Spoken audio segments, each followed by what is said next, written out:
무슨 일 하세요? 미용실에서 일해요. 생활하기에 충분해요? 완전히 충분하진 않은데 어제 200만 원 벌었어요.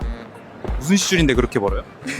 아니요, 일한 게 아니라 스타라이트 프린세스에서 딴 거예요. 강원랜드 새 플랫폼이에요. 무슨 일 하세요? 사진 작가예요. 가장 크게 벌어둔 금액은요? 500만 원이요. 와, 한 번 촬영으로요? 아니요, 스타라이트 프린스에서 벌었어요. 강원랜드 카지노 플랫폼이요. 강원랜드 카지노 이제 온라인도 생겼어요. 자체 플랫폼 나와서 슬롯도 많고 인기 게임도 꽤 많아요. 취향대로 골라서 할 수 있고 그냥 편하게 시작하면 돼요.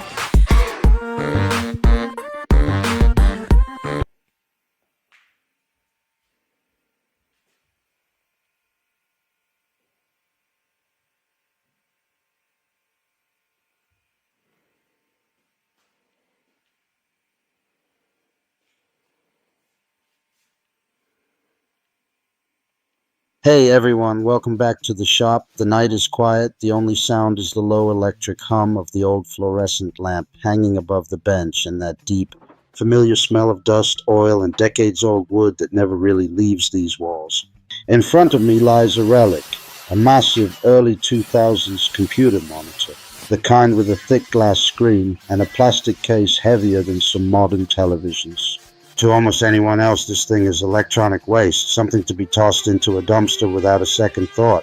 But when I look at it, I don't see junk. I see a perfect 250 millimeter disc of crystal clear acrylic that has been hidden from the world for 20 years, just waiting for the moment it gets to spin again. There's something almost sacred, almost meditative about rescuing objects the rest of the world has already written off. This monitor once sat on someone's desk while they sent their first nervous emails, watched grainy YouTube videos at 360p, laughed at stupid memes, maybe even edited their wedding photos. It was part of countless small human moments, and now every circuit board, every screw, every tired capacitor inside it is dead, except this one piece of acrylic that is still flawless. Tonight, that forgotten piece becomes the heart of a real workshop machine, a disc sander that will quietly, faithfully smooth wood long after both it and I are gone. We're not building this because I can't afford a factory-made sander. We're building it because only when you take trash in your hands, cut it, weld it, balance it, and finally hear it roar to life, do you truly understand what a tool actually is. A tool is not a product. A tool is a conversation between you, the material, and time itself. Tonight, the conversation partners are a 750-watt motor that somehow survived 3 completely burnt-out ventilation systems, random pieces of rusty square tube that have been leaning against a wall for years, and this thick, honest piece of acrylic that outlived its original purpose by 2 decades. 3 orphans, 1 new life. Let's begin. Disassembling an old monitor always feels like performing an autopsy on a small slice of history.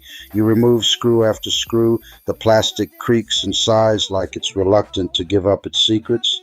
And finally you lift away the shroud. And there it is, 8 millimeters of perfectly clear acrylic, untouched by scratches, untouched by sunlight for 20 years. I run my finger across the surface and it's cold, almost icy, but completely brutally honest. This material never pretended to be anything it wasn't. It just waited, cutting a perfect 250 millimeter circle without a CNC or a laser is an act of pure trust.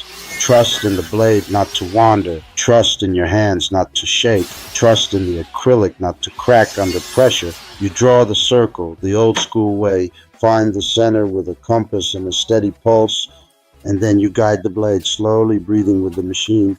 When the disc finally drops free, it lands on the bench with a soft, satisfying thud, the exact sound something makes when it is born for the second time. Down on the floor waits the motor. It looks tired, covered in dust and old grease, but when I cleaned the bearings last week, it spun as smoothly as the day it left the factory. 750 watts, 2800 RPM, raw, uncomplicated power. Enough to turn impatience into dust in seconds. I build the frame from 20 by 20 square tube that has been rusting peacefully behind the garage since who knows when. I cut, I weld, I grind, I paint everything matte black so the machine almost disappears into the shadows and only the spinning disc remains the star of the show. Every extra gram, every unnecessary bracket I leave out. The secret to any good homemade tool is ruthless minimalism. Include nothing that doesn't have a reason to exist. Less is never lazy when it's honest. The work table is made from another piece of acrylic. Thinner this time, almost delicate, but still strong enough to take real punishment. I cut a precise slot so the disc can rise through it like the moon through clouds. Then I add the angle adjustment, a couple of slotted brackets, a wing nut, and suddenly it tilts smoothly from 0 to 50 degrees. Nothing here is over-engineered, nothing is fragile. It's crude, honest, and accurate to within half a degree, exactly what you need and not a single thing. Across the entire face of the big disc, I glue industrial-grade hook and loop. When the first sheet of 80 grit abrasive rips onto it, the sound is pure commitment, like tearing open a letter you already know will change everything. Under the table, I weld a simple 50mm dust port aimed directly at the point where wood meets grit. Later, when a shop vac is connected, the storm of sawdust will vanish before it even learns your name. Clean work is respectful work. The first power-up is always the moment of truth. The disc wakes, slowly finds its balance, then suddenly screams into full voice. For a split second, I'm afraid the acrylic will explode into 1,000 shards, but it doesn't. It just sings. I take a rough piece of oak that has been sitting in the corner since last winter and press it gently against the spinning surface. Centuries of growth, storms, sun, and wind disappear in warm golden snow that gets sucked away instantly.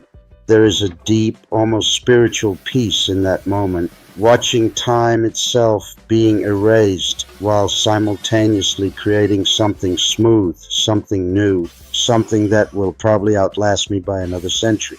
I switch to 240 grit and run the same board again. One more pass and the surface feels softer than skin, warmer than skin, alive in a way no piece of fresh lumber ever feels. This machine doesn't simply remove material. It removes noise from life. It removes hurry. It removes every excuse we ever had for doing things halfway. Real smoothness is never an accident. It is thousands and thousands of tiny, deliberate